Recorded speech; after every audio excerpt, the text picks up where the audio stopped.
a little bit about yourself and how you became a librarian. I think that's an interesting question. All right. At first I was trained to be a primary school teacher, just because I have the passion to be teaching the learners, and I found the work of a teacher as something so great to keep on working with people's minds, So as I was trained to be a teacher, then I was interested to become a librarian, because it was one of the things which I discovered, that if I would be a librarian, then I would be able to transform the learners in an easier way to understand what I would be teaching. And then I was interested in the library part now. Yeah, so you saw the learners get excited about books in a certain way. Any stories that kind of come to mind? Any kids that really stand out in your memory? Yeah, on the side, what happened was during some of the teaching and learning periods, when it's like I was reading one of the stories from the textbooks, the learners were paying much more attention to understand. Then I knew that there is a need to do something with the learners to make sure that they are now developing this reading culture, because they were so interested in that side.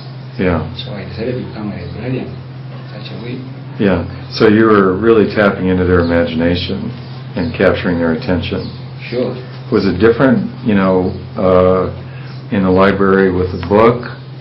Was that different than just lecturing out of, the normal class material? Or how did you see the kids responding differently to the storytelling like you've talked about? Yeah, with the storytelling, there was much more attention, and the learners liked it. And with that one, I can say that it facilitated learning in such a way that it made the learners to be inquisitive to learn. Yeah, yeah. And their absenteeism was minimized in such a way that they were eager to learn more and more stories. Yeah, yeah. Sure. So, yeah, that's about that. Yeah. So in the evolution of your teaching style, when I've seen you get up in front of these kids, you immediately capture their attention with not an authoritative perspective, but a very enthusiastic one. How did that evolve? How did you come to that? Was that part of the result of your training here at DAP, or? That one can be an inborn. It's inborn, yeah. That makes sense, having gotten to know you. Yeah, that is an inborn ability, because we are all different. Yeah. In such a way that we are trained to be teachers, and others were born to be teachers. Who knows? What was remaining is to get the theoretical stuff to implement, and then see themselves excelling. That is to say, you can go in a classroom and then you see that the teaching style I will take will be different, and then you see the other teacher, the teaching style she or he will take will be different, and the way how we capture the attention of the learners is so different. Yes. You see, what matters most is the approach, the way how the learners, the way how the teacher himself or themselves, the teachers, approach the learners. Learners are people who usually pay much more attention to what the teachers say, especially when they feel that this one is really have a feeling to deliver something to us. Yeah, yeah. So if you think about ALP for a minute, in terms of what ALP has brought to some of these schools by bringing libraries, are there any highlights that stand out in your mind? Yes, there are some highlights, very, very important highlights, in such a way that looking at the primary school situation whereby there are no books, and it tends to be a difficult thing.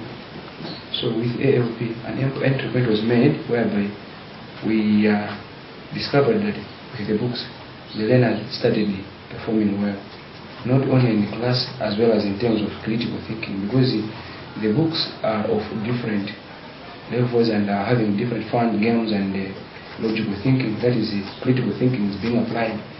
And through the use of those books, we have seen that many learners have achieved something. That is to say, there are some remarkable areas which we are able to see. For instance, in some of the primary schools, we're having some problems for learners to be selected to go to government secondary school. That's national level. But now, there are a number of schools where having some learners who have gone to attend the national secondary school course as for the first time for them to be selected on national level. Okay. That is, they were those people who have been frequently using the libraries. You see? Mhm. So we can say that these books have now bringing an impact to the communities, whereby they are now getting some new knowledge to the learners.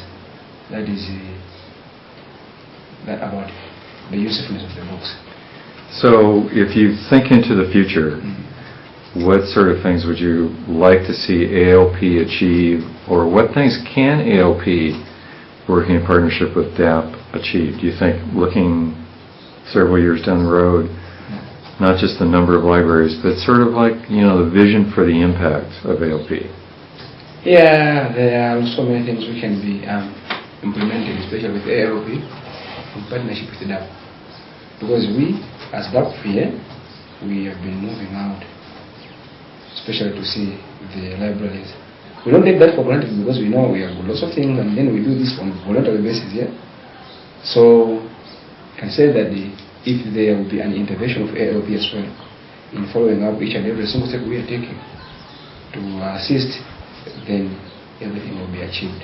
That is to say, we will have a common goal of making all the libraries working effectively and making sure that the learners are excelling, especially the ones who are using the library in the communities. Because if we say that if the learners are educated, then the near future generation will be also educated in such a way that they will gain some new knowledge from the libraries. There are so many ways we learn things. Yes. And one of these ways is through books. You see? And the books, as we know, are in different categories. If I read a book about how to make something, then I understand that one. I can implement it. And in such a way, I can save some people's lives just because I get the knowledge from the book. Yes. So can you imagine if there are 10 people who can do that, and then those 10 teach the other 10, you see that more and more will be what? Learning some new skills. Yeah. So through the libraries, lives of people can be changed. That is what we say, changing lives of people book by book. Yes, nicely done. So, if you could say anything to future book drive organizers, what would you say? Right. In America. Yeah, talk to them. My word to the new book drive is that there is a lot for them to do. They need to have a time to think on themselves if they have ever realized if they can change the life of human being in such a way of donating books, or they are trying to make sure that they create a library in Africa. That is to say, it's a welcome idea, and they are supposed to be part and parcel of changing the world, turning it to be a reading world, that is especially Africa, where we are having some problems with books. Here, especially in Africa, it's expensive to buy books. So, it's a welcome idea, and they have to be part and parcel of changing the lives of people here in Africa. And all in all, it begins by one book at a time. Sure, it will be done. Yeah. And the libraries will be excelling, and people will be learning new things. All in all, it begins by them or you to be part and parcel. Yes. These lives will be changed at one point in time, and then people will appreciate. You will never be forgotten. Try to do it. Yes. Sure. So it makes a major impact on the country of Malawi. Yeah, especially, that is to say, our vernacular language will be just the one to be used at home, but everyone will be able to speak English. Yes. Well, thank you, Patrick, and it's been great spending the week with you. Yeah, you're welcome. Don't take this for granted. We wish you could be here more and more. Okay. Otherwise, you're most welcome to come again. Thanks, Patrick.